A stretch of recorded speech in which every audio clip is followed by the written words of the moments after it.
Hey everyone, the Cleveland Browns, led by one of my favorite head coaches, Hugh Jackson, are really sucking wind at 0-8. They lost to the Baltimore Ravens on Thursday Night Football 28-7 and exhibited an offense that was inept. Hugh, for some particular reason, insisted on shuttling quarterbacks in.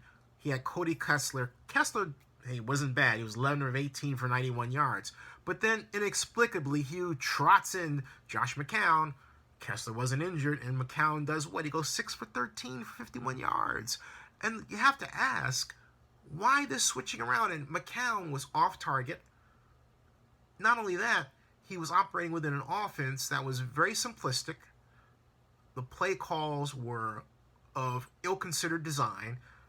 It was as if they were simply scrimmaging preseason and really didn't think through an approach. Let's take on offense one example. When Cody Kessler was in to open the third quarter, the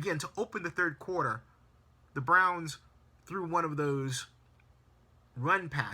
pass runs. What I mean by that is everyone run blocks, but then the quarterback throws a pass. In this instance, to a receiver running what I call a zero pattern, where the receiver gains no ground whatsoever, but instead turns around and looks toward the quarterback. And the reason you run that pattern is because the cornerback that is covering the receiver is generally 10 to 15 yards away from the receiver, so that when the ball is thrown to the receiver, immediately that person can pick up at least 2 to 5 yards. Broken tackle can go the further distance. That didn't happen. The quarterback started at 8 yards off, and then before the snap of the ball had moved to within 5 yards, and so when the ball was snapped, he was already too close to the receiver. It was lucky, the situation, that the quarterback was in a position to actually pick off that pass and return it for a touchdown. I thought, why the heck call that play? Maybe that's why Hugh Jackson took Kessler out, because Kessler didn't recognize the situation.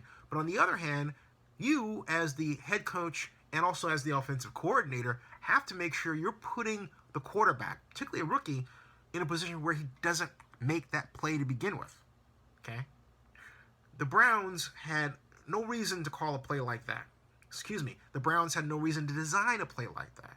Once again, if you have time to throw deep and you have data that says, okay, their quarterbacks are off of our receivers by more than 10 yards 80% of the time, then you run that thing.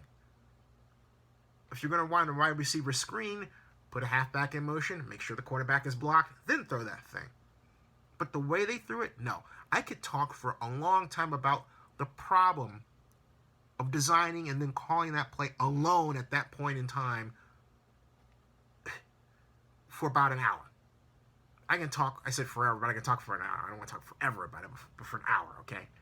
Ridiculous. Absolutely ridiculous. And then, it wasn't that. There was defense.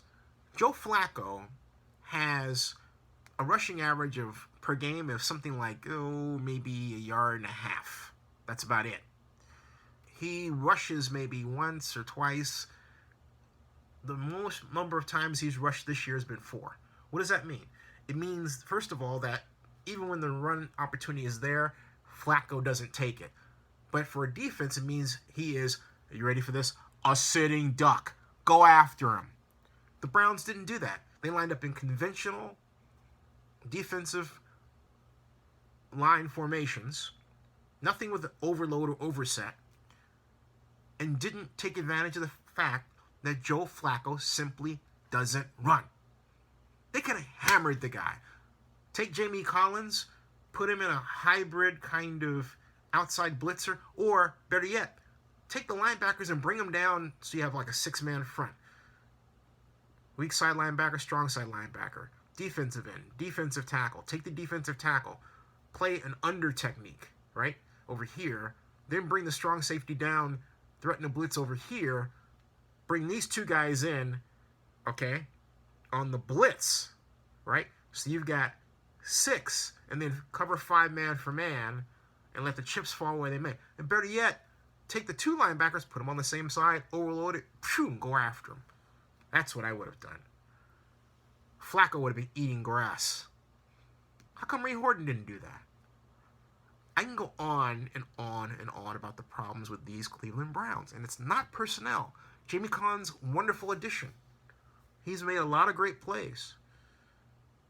But the schematic deficiencies, the intellectually bankrupt approach, and I hate to say that about one of my heroes, Hugh Jackson, but it's true.